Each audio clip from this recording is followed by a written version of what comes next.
Tu es devenu si encrouté dans la croyance que tu es un humain que tu as oublié l'être glorieux que tu es vraiment, disait Neville Goddard.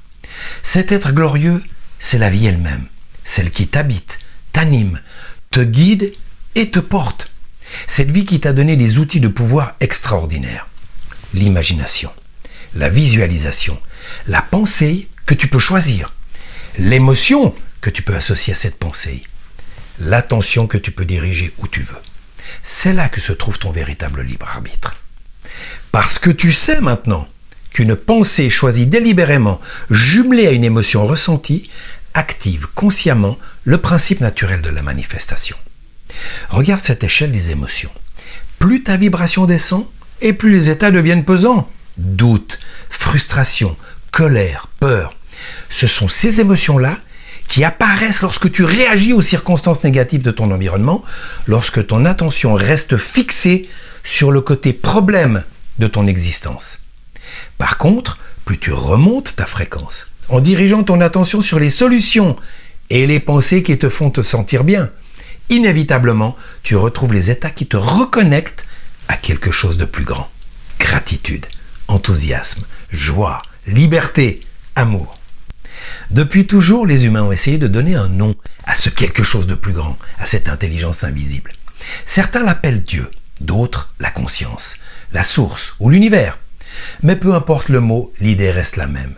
Lorsque ton mental devient la seule voix que tu écoutes, tu te sens séparé de cette force. Et c'est ce sentiment de séparation qui te fait te sentir mal. La moindre critique a tendance à te déstabiliser. Un problème quelconque va généralement prendre toute la place. Et à force de rester dans ces vibrations basses, ton conscient devient comme une vitre opaque. Tu ne vois plus les solutions, seulement les limites.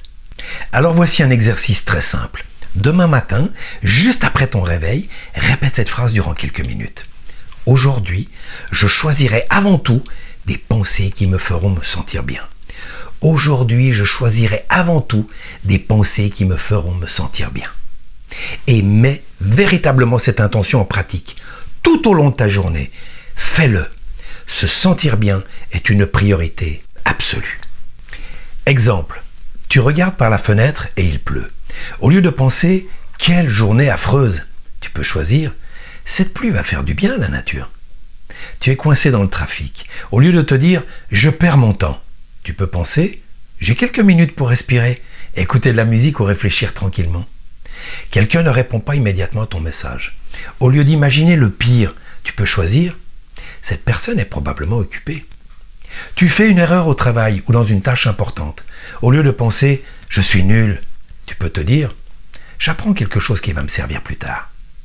Tu croises une personne désagréable. Au lieu de nourrir la colère pendant des heures, tu peux penser « cette personne traverse peut-être elle aussi une période difficile ».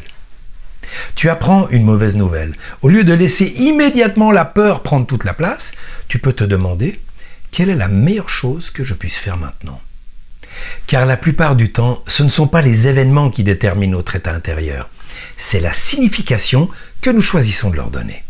Et plus tu pratiques consciemment ce choix, plus tu remontes naturellement sur l'échelle des émotions vers des états qui te redonnent davantage de paix, de clarté et de confiance.